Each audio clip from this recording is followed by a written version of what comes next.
Councilwoman Von Rudenberg, Here. Deputy Mayor Canestrino, Here. Deputy Mayor Sims, Here. Councilmember Battaglia. I just saw him. All right, Mayor LaBrosse. Here. Okay, I have two statements that I have to read. One is the normal one, and then there's another one. This meeting is being held in accordance with the Open Public Meeting Act, NJSA 10:4-6 et sec. Notice having been published according to law with a copy on file in the city's clerk's office and a copy posted on the bulletin board in City Hall. And now this is a statement on public comment during remote meetings. Pursuant to the Open Public Meetings Act and recent regulations issued by the state of New Jersey, the following procedures will be in effect for public comment during this remote public meeting of the City Council.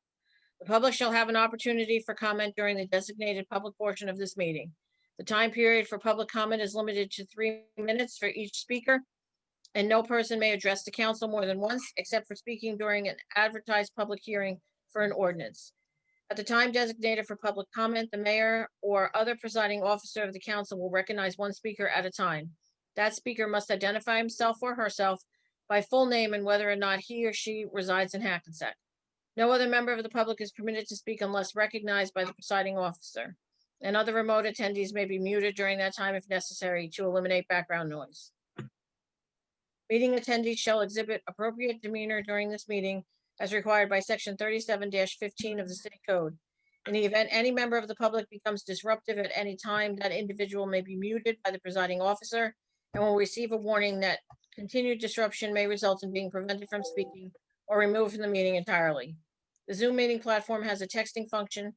However, this is to be used only for the purpose of advising the city's IT staff of any technical concerns or issues. The public may also submit written public comments, comments to be audibly read into the record by the city clerk during the public portion of any remote public meeting of the city council. Comments can be submitted by regular mail or by email to ASABY, that's ASSABYE @hackensack.org. Comments received less than 5 hours before the start of a meeting may be carried to the next meeting. Any person who actually speaks during the public comment portion of a remote public meeting may not also have a comment read into the record. The city clerk will stop reading a written comment into the public record once it reaches the 3-minute limit. Duplicate written comments may be summarized and noted for the record in a consistent manner. And that's it. Now we just need flag salute. Okay. So I just got one question. So the person has to say a complete name and address or just the name? They need to, and just to be clear for everybody, this requirement, this notice is now required by state regulation. The requirement is that they need to give their full name and whether or not they reside in Hackensack. They don't need to give a full street address, but Okay. they do need to know if they live in town. Okay. Okay. With that, you have a flag ready? Frank? Yep. Okay. Would everybody please rise for the flag salute? I pledge allegiance to the flag Of the United States of America and to the and to the republic republic which it for stands, which it stands, One one nation, nation, under God, God, indivisible, indivisible, with with liberty liberty and and justice justice for all. justice for all. Thank you. Okay, and with that, we'll turn it over to Ted with the agenda, please. Yes, good evening. This is the City of Hackensack's Committee of the Whole agenda for Tuesday, December 22nd, 2020. Our first discussion is the Lot D, and we are joined by Brian Nelson, our redevelopment attorney. Brian? Thank you, Ted. So the reason I'm on tonight's meeting is to discuss the issuance of a request for expressions of interest regarding the redevelopment of Lot D and the surrounding adjacent properties within Block 315, which make up the Block 315 redevelopment plan area. The city in 2016 adopted a redevelopment plan for this area that would help facilitate the development of a parking structure upon Lot D and the redevelopment of the adjacent properties, principally those with a principal focus of those along Main Street, within Block 315. Given the nature of the shape of the properties, both Lot D and those properties along Main Street in particular, you really do need to look at it more globally in order to make a project work on that site. So under the redevelopment law, just so everyone understands clearly, there's not a need to do a formal bid process to select a redeveloper. However, the city has decided that, with council's consent tonight, to proceed in a what would be the equivalent of that process for under the redevelopment law, to seek proposals from prospective qualified redevelopers to be able to develop a mixed-use project, including the provision for public parking that would expand the current number of spaces available in Lot D. This is something that the city and the redevelopment steering group has evaluated for a number of years now, talked to a number of different prospective redevelopers about, and could never really get off the ground. So we want to put this package together with what the city's expectations clearly are for the provision of public parking on the site, and solicit proposals that are not just development proposals, but also financial proposals to determine which would be the best, not only from the planning perspective, but also to meet the city's long-term financial objectives, and also the objective of providing sufficient public parking in the downtown area. And this site, of course, is particularly important that it's right in the middle, right in the core of the downtown. So the request for expressions of interest would require any proposal to include at least 200 public parking spaces, in addition to providing sufficient parking in conformance with the redevelopment plan for any of the other mixed-use redevelopment that would be proposed on the site. The entirety of the site consists of almost 4 acres and 20 total parcels of property. However, proposals would be accepted that don't necessarily include every single piece of property within Block 315 and the redevelopment plan area there. It would, however, any proposals submitted would have to meet the overall objectives of the city to identify the most qualified redeveloper that can actually get a project done on the site with the longest long-term economic benefit to the city. We would suggest going out with this document for this request for these solicitations for at least 90 or so days to give sufficient time for prospective redevelopers to put together realistic submissions that cover all the bases, and particularly the economics, which sometimes takes some time to work out. The draft that we've prepared was in conjunction with Fran Reiner from DMR as the redevelopment planner for the city, and also with our financial consultants for the city to ask specific questions regarding the financial aspects of any proposals that would be submitted, that we would be seeking from any prospective redevelopers, to make sure that the economics work and make sense from the city's perspective. I think that's the general outline of the solicitation, the RFEI that we'd be seeking to issue in 2021, and hopefully getting those submissions back sometime in the spring for the city to begin the evaluation process and to formally select and negotiate terms with a selected redeveloper for the project. I don't know if there's any questions from council, but that basically lays out the overall picture of the draft that we've proposed to put out there in the new year. All right, thank you, Brian. Any questions from the council? Well, None? Okay, thank you, Brian. You have a wonderful holiday, you and your family. Appreciate it. Thank you. You too. Thanks, you. Frank. Thanks, thank you, Brian. Brian. Thanks. Next on my list is the resolution for Bergen County Shared Services Sewer and Sanitary. This agreement is a renewal that comes up every 2 years that defines cost for shared services. So basically, Bergen County provides, Northwest Bergen County Utilities has a 2-year contract that needs to be renewed, and this is for TV cameraing, water and sewer lines, and also jetting, and the cost of the material to do these removals and cleanups. So there's two, a sanitary sewer cleaning agreement and one for the other. And basically it defines the service that they're going to provide and the cost. So like, for example, the sewer and storm is per foot price of 55 cents in the year 2021 and 2022. And the pump station cleaning comes up as a hourly rate. So apparently back in 2015, there was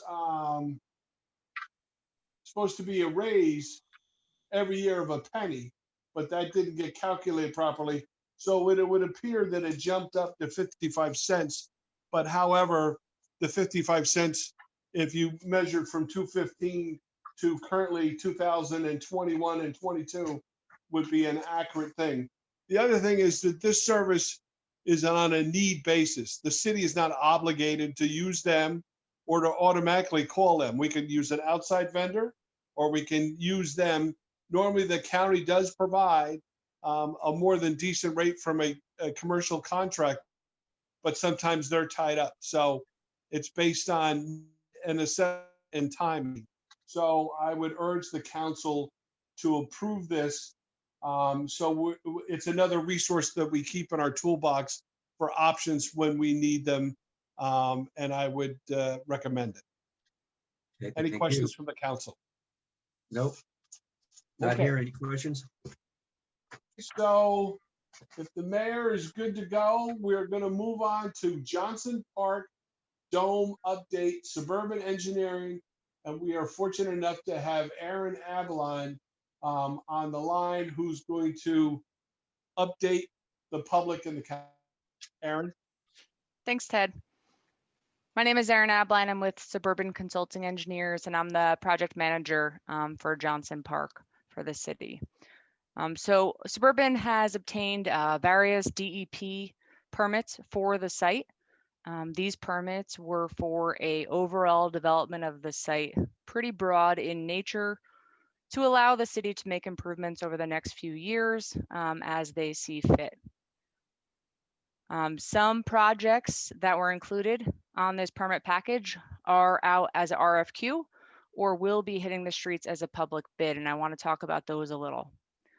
For the RFQ, the access drive currently off of River Street is the only access drive into the park, and it's requiring some improvements to reduce the slope and promote improved sight distance.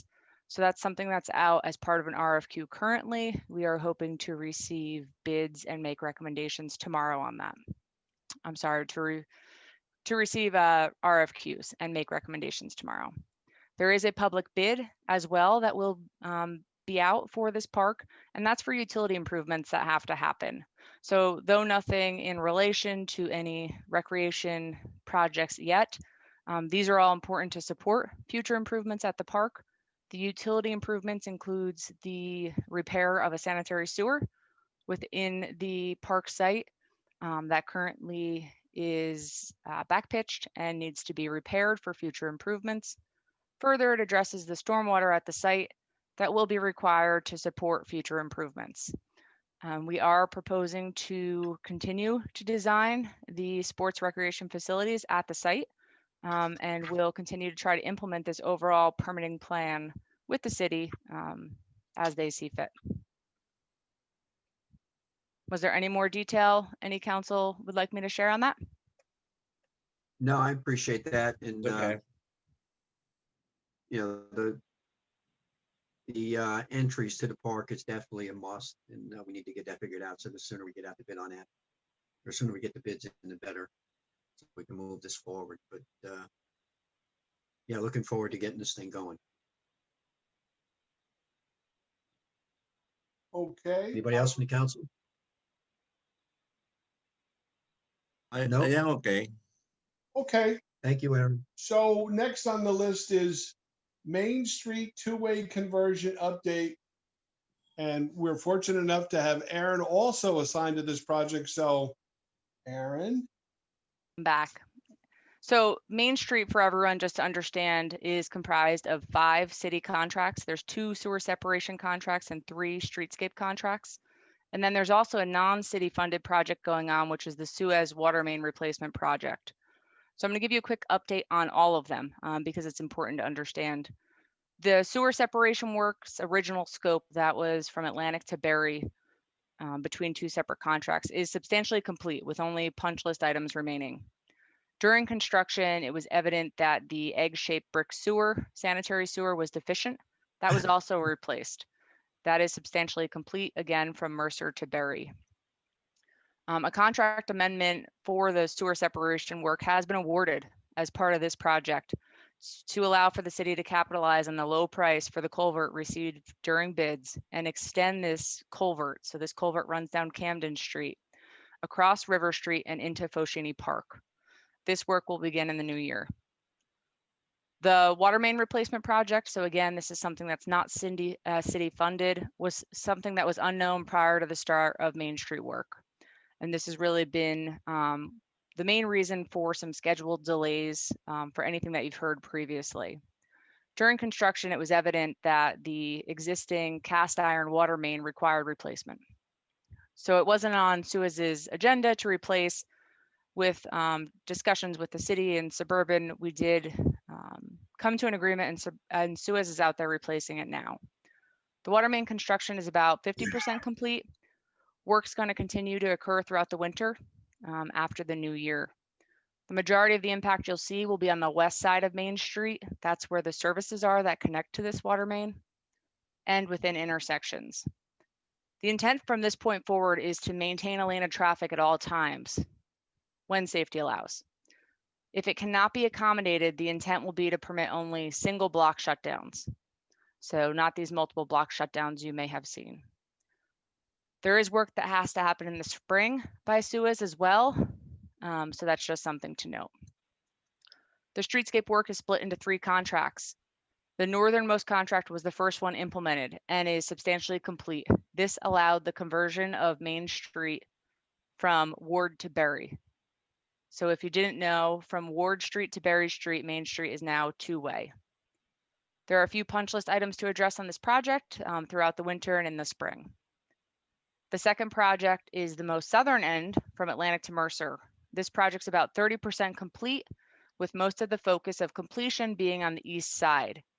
This was due to Suez being largely within this area and having a widespread impact in this area. This stretch is still 1-way. The third project is the largest of the streetscaping and conversion. It's the middle section from Mercer to Berry. This work is closer to 40% complete, with, again, most of the focus of completion being on the east side. The hardscape, foundations for site furnishings and lighting, and curbing have been installed, mostly complete. On the west side, most of the curb has been installed. There is a stretch from Salem to Camden that remains largely untouched. This is really due, again, to the area of focus by Suez and sewer separation work that was happening within this block. This extent is still 1-way. So our 1-way from Atlantic to Berry, and from Berry north, we were able to convert to 2-way. Unfortunately, the schedule for milling, paving, striping, and converting was impacted by the weather in the last 3 weeks. We really need to find a span of a full week where there's going to be temperatures above freezing overnight, no precipitation, and then warmer temperatures during the day. And we just haven't had that. At this time, we will be maintaining the current traffic pattern until pavement can be performed. So we will remain 1-way from Atlantic up until Berry until we can get this pavement down. We have had business owner meetings for Main Street on Wednesdays. Those are open to any business owner. So if anyone's on that's unaware of that, we ask that you participate in those, and we're going to continue to do so. That's my summary of Main Street. Okay, thank you, Aaron. Any questions from the council? No. The weather was unfortunate, you know, best laid plans. The snow had something to do with it here, but thanks for the excellent report, Aaron. Yeah, Mother Nature unfortunately always seems to get the last word here. Unfortunately, Aaron, no, thank you so much. And for the record, these meetings, which was the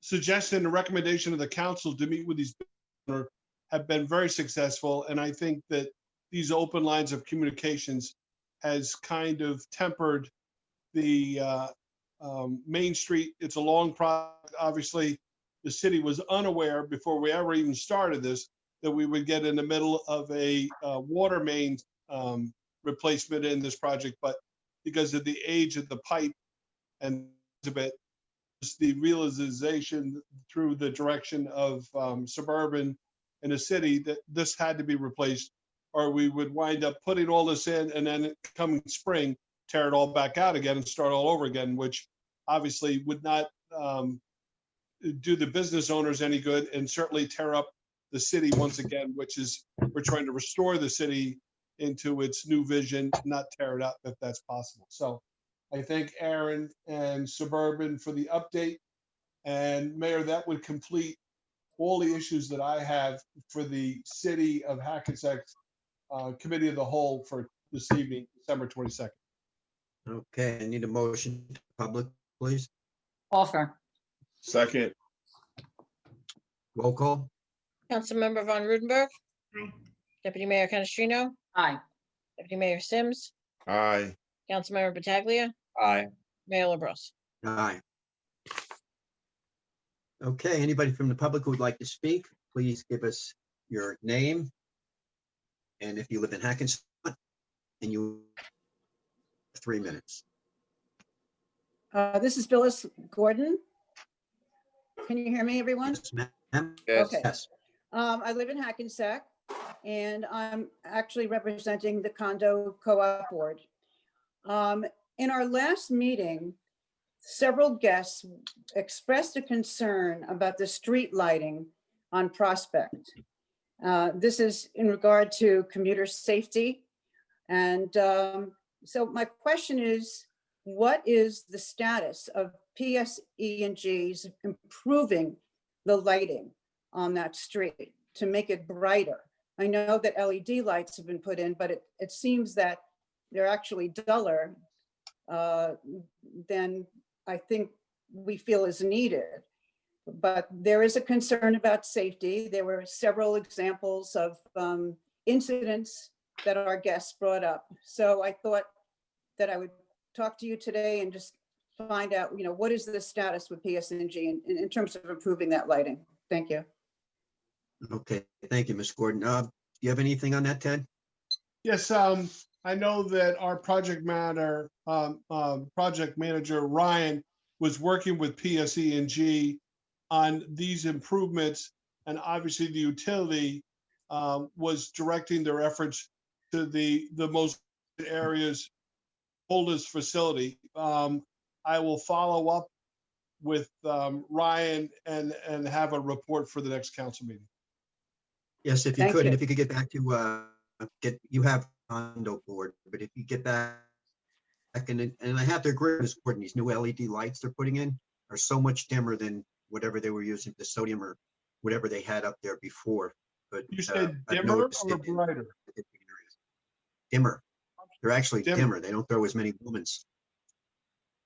Okay, So we I could check will if they find have out. a brighter bulb that's an LED, whatever, because I know they changed the whole fixture when they do it, I believe. So, but if you Okay. could, and please get back to the condo board with it. I will. Whatever you have. All right, thank you. Okay. Thank you so much. The condo board, really, we appreciate the support of the council. I know you've always taken our concerns seriously. So thank you so much. No, thank you. No problem from me, ma'am. Ted, this is Kathy. Just to add, I mean, we truly were pushing PSE&G. They were supposed to do all the intersections. I mean, Right. there's no excuse for this. Every intersection should have been completed by now. And the fact that they're not, there's no excuse for that. So I think we have to maybe put some more pressure on them. Yep, I got it. Okay, next person, please. This is Peter Marcassani at Davis Avenue, Hackensack. Good evening, everyone. I just have a few questions. I'm a evening. little intrigued by some of the things that have transpired. Let me be very quick so you can maybe hit on a few of them. I'm assuming now that there is no developer for Lot D. I think a lot of people thought that that was on the drawing board and ready to go. But obviously, from what I understand is, it's still the early stages of development and going out for, seeking a developer and RFQ and so on and so forth. That was my first remark. The second one is Johnson Park.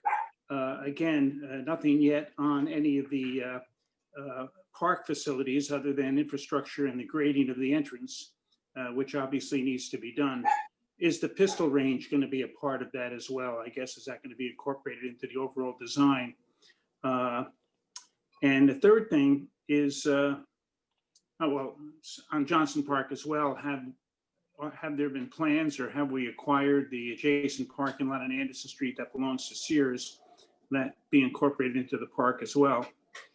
And the last element has to do with Main Street. I'm very impressed with what's going on, but I am confused. Obviously, there was paving going on, there was work going on, things are moving along, construction by the end of the year. Now it seems to me, I don't know why we would rush it. Maybe the spring would be fine. Obviously, there's more work being done there. I don't know why we would tear the street up, pave it, and then tear it up again. No, that ain't gonna happen. No, we weren't, that wasn't part of the plan. Yeah, the sewer separation, I guess, is going along according to plan, and that's the responsibility of the city. I can't imagine that Suez would put in portions, maybe I'm wrong on this, portions of cast iron water main in some sections and not others, unless they know that the rest of the structure is sound. I mean, or they're going to come around in the fall and start ripping it up again and saying, no, we have to do more cast iron piping on the south end of Main Street. Are we satisfied, I guess, that our ducks are all in a row on this and that the majority of the ripping up, restructuring of the sewers, sanitary, wastewater, and potable water will all be done before we start getting heavy with the milling and paving? Other than that, Merry Christmas, everybody. Thanks for a tremendous, terrible year for everybody, but a tremendous job by the city council. The city has done a tremendous job. The dedication of all of you is much appreciated. So thank you. Thank you, Thank you, Pete. Pete. Kathy, I'll let you speak to the water main issue. All right, and I could also talk a little bit about the developer for Lot D. Yes, we did have a Yes. designated developer for Lot D. Pete, you're absolutely right. But this person just kept delay and delay and delay and change and change and change. And it's been years with no progress.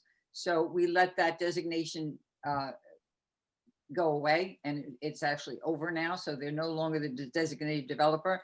And why we're going out specifically for this type of actually, what Brian explained before, the specific type of solicitation is we're presenting it to folks that have a good track record. So we really can get this done, because getting this parking lot in parking garage and increased parking is very critical for the city for Lot D. So it's just Brian Nelson, our redevelopment attorney, was just explaining that this is just a different type of process and one that the city's never been involved with before, which is why he was here to explain it. So yes, we are looking for a new individual to take that over. As far as the Main Street, what's going on there is, the Suez is replacing the water line from Atlantic Street all the way to Camden. And that had been something that the city had been pressing them for a period of time, and they kept denying, saying it didn't need to be replaced, didn't need to replace. But guess what? 1, 2, 3, I think there was 5 water main breaks, and then they finally said, okay, we have to replace it. So it definitely impacted the schedule. There was never any plan to pave before they were done. What we were going to do to get the two-way conversion done is we were actually going to pave right up to where the west side cars parked. So they would still have, that would remain the old pavement, but it wouldn't affect traffic because it would only be where the parking is. And then we would have been able to still accomplish the two-way conversion very safely, and the street would have been 100% better. And we would have removed a lot of the work and disruption from our businesses. So that was our plan. But of course, snow came a little earlier than we were hoping for. And we had to make, a decision and say, hey, we may have to wait. till the spring, when if we get an early burst of weather, and sometimes, in March, early March, we could get some nice weather and we could get it done before April. But our plan is not to do that before then. But certainly we do not want to be ripping things up twice. Absolutely not. Mayor, Okay. Thank, yes, sir. could I address Mr. Pete's other two questions? Was the pistol range will be included in the total Johnson Park redesign?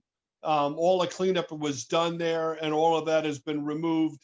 And we've cleaned up years of debris that was basically disposed of there, but that's all been cleaned up. The issue of the Sears lot, our legal team is pursuing all options there. The city obviously realizes the importance of Sears lot to the city itself and also to our recreation and the use of Johnson Park. Thanks, Ted. Thank you all. I appreciate it. Thank you. Next person from the public, please. Brian Loeffler has his hand raised. Don't know if he wants to speak. Thank you very Hi. much. Hi, Father. There we go. Are you Is there? that- you hear me? Yes. Yes, just state your name, Father. Yeah, Father Brian Loeffler, St. Anthony's Church, 72 Lodi Street, Hackensack. I'm calling. Thank you.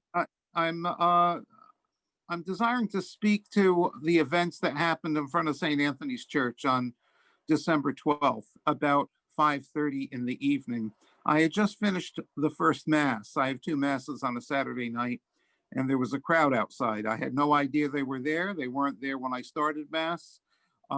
They were abusive. They were filled with hate speech. If the members of the council have seen the video that they put out, you know what the experience was. Our mayor came to be with the people of St. Anthony's. I think we've crossed into a new situation and a new place. A good friend of mine, Father Richard Q, wrote after the attacks on September 11th, 2001, that Americans didn't really have their heads wrapped around the concept that were people out there somewhere that really hated us, and really wanted to do us harm until the attacks on September 11th. Condoleezza Rice, when she was the Secretary of State, said the difference between the first attack on the World Trade Center and the second one, the first one was treated as a law enforcement issue. The second was treated as an act of war. These people that have come into our city and caused havoc for weeks now hate us. I get that concept. They hate our city. They hate our police force. They hate our churches. They hate our families. They hate our religious liberties. In 30 years, people at St. Anthony's have never been afraid to enter their church or leave their church for Mass. St. Francis Church down the block, Father Martin told me that they went into lockdown. They were instructed by our police department to go into lockdown. And when they finished their 5:30 Mass, people had to stay in their building until the coast was clear. Families on Lodi Street have been were afraid to leave their homes that night. They're still afraid that something else may erupt. This past Saturday, there was an individual I believe was connected with them, whom the police stopped and interrogated, someone that was taking video footage of St. Anthony's and St. Francis about 3:45 on Sunday. When this individual was asked what he was doing here, he's from New York State. He had Massachusetts plates and told the police that he's making a documentary. Our civil liberties have been violated. Our freedom of religion, our constitutional rights, and our freedom of assembly. These anonymous individuals can come into our city from out of state, abuse us, cause fear, cause terror, cause interruption with no repercussions whatsoever in the name of their civil liberties. This does not feel like America right now. Is this the new normal for our city? In 2005, the Neighborhood Block Watch was organized to deal with drugs being sold in the middle of the day in front of certain addresses in our neighborhood. Young people without supervision, getting into trouble with the police after 10 o'clock at night in the month of April. That year of 2005, April, the youth division had 100 cases open. Those are that's the number of cases that the youth division usually has in the summer when there's no school and kids are out of school. What is the way forward? My family has never felt unsafe to live in the rectory before now. My children and grandchildren are afraid to visit us in the fear that something is going to happen outside. I endured abuse for 2 minutes. Our police department that day and many days since has endured hours of the same type of vulgarity, abuse, and inappropriate behavior by demonstrators. I just bring that to the council, and I know that you're aware. I appreciate your support. Our police department is excellent, is professional, and I'm just absolutely worried about the entire situation. Thank you. Thank you, Father Loeffler, and we're all with you. Next person from the public, please. Martin Smith, Prospect Avenue, Hackensack. I'd like to start by thanking the council for the season's greeting card I received. It's very nice to get that. Thank you. And You're welcome. secondly, to thank the mayor and the council for providing the Veterans Day service on the city green for Veterans Day. I know that the veterans of Hackensack appreciate the council's efforts. So thank you for that. Thank you. I'd like to revisit 2 items that I previously brought to the council's attention some time ago. The first is the intersection of Central Avenue and 2nd Street, where the Mount Olive Church is located. At that location, there are 2 designated crosswalks on Central Avenue and 2 traffic safety stanchions. Then we go up to Summit Avenue and Golf Place, where Temple Bethel Synagogue is located. And there is 1 designated crosswalk on Summit Avenue and no traffic safety stanchions. Mr. Ehrenberg said that he would check on that, and I'm wondering if he has had an opportunity to do that. Okay, I did you have want to? had a response back from the Hackensack Traffic Bureau, but I will get you an answer and I will call you. And I err in not responding sooner. I've been a little busy, but that's not an excuse. Okay, because both of those intersections happen to be county roads. So I'm wondering why there was that discrepancy. The other thing I'd like to bring to your attention is the intersection of Prospect and Passaic for northbound traffic, which I previously brought to the council's attention. On the north side of Passaic Street for northbound traffic, there is a merge point.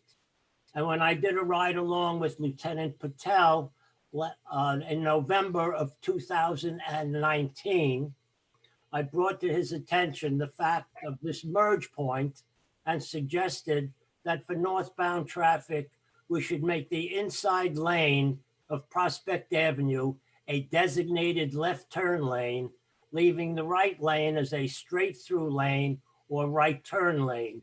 That would eliminate the danger of the merge point on the north side of Passaic. His reply to me was, that's a good idea. I'm wondering if the council is considering this or if this is off the table. I'll speak to that. I drive home that way every day, coming down north on Passaic Street towards my home. And it gets very confusing because a lot of times you have cars side by side and they're both, trying to race to be the first one to get across Passaic Street and continue down Prospect. So I don't think it's a bad idea. What I think would have to be done is some of the parking would need to be moved back from in front of that building on the corner of that apartment building in order to allow cars to merge into the right lane in order to go straight. And of course, the people in the left lane would be going left. I don't know if that would call, because Passaic Street is a county road. There'd have to be some involvement from the county there, and I don't know if if it was a designated left-hand turn, whether they'd have to change the signal to with a left-hand turn signal or not. I do not know that. I have to leave that to traffic. But Well, I will entertain that idea. okay, we currently have that configuration on Summit Avenue at Passaic with left turn lanes to be provided and both north and southbound traffic currently. Yes, you do. Unfortunately, you can't have it going east and west because the street's not wide enough. Yeah, well, I'm just concerned with the northbound traffic on Prospect Avenue at Passaic. Yep. Thank you for your time. We can look into it. Thank you, Mr. Smith. Next person, please. With hearing none, motion to close to the public? Wait, Mayor, Yes, I have someone that had sent us an email. for the cow or for the main? It doesn't say, it's just, regarding streetlights. So I Okay. Might can, as well read it. Oh. Might as well read it now. I don't think it really Read it. matters. okay. It looks like it's from Marilyn Williams Santiago, Mhm. and it's about streetlights. And it says, Mayor and Council, I am concerned how dull the lighting is on Prospect and Summit Avenues, the overall darkness in the Fairmount section. Residents would appreciate your attention to this matter. Okay. That's it. Well, again, that's a public service issue that we have to address with public service to try to get them to brighten up our streets. So and we're working on that. Absolutely. Understood. Okay. No one else in the public? Motion to close to the public? Offer. Second. All in favor? Aye. Aye. None opposed. See everybody at the 7 o'clock meeting. Oh, wait, Mayor, we have to adjourn. Oh, sorry. Motion to adjourn the meeting, please. Offer. The cow. Before we close the meeting, so Executive what? session. All right, hang Huh? on. Motion to close the executive session. Oh, wait a minute. Leo wanted to say something. No, I just want to know what happened between the Maisano guys and Steve. They got all the paperwork in or no? With who? Maisano. Oh, Maisano. You're talking about the street vacation issue. Yeah. Yeah, we're continuing to swap paperwork back and forth on that. And I think we may be in a position to have something before the council first or second meeting in January. So still working on it, but making progress. But you receive all the paperwork? Yes. Okay. I've been communicating with their attorney. So yes, I've been getting the paperwork and reviewing it and figuring out what more needs to be done. Okay. Motion to close executive. Offer. Second. All in favor? Aye. Bye. Okay. Thank you.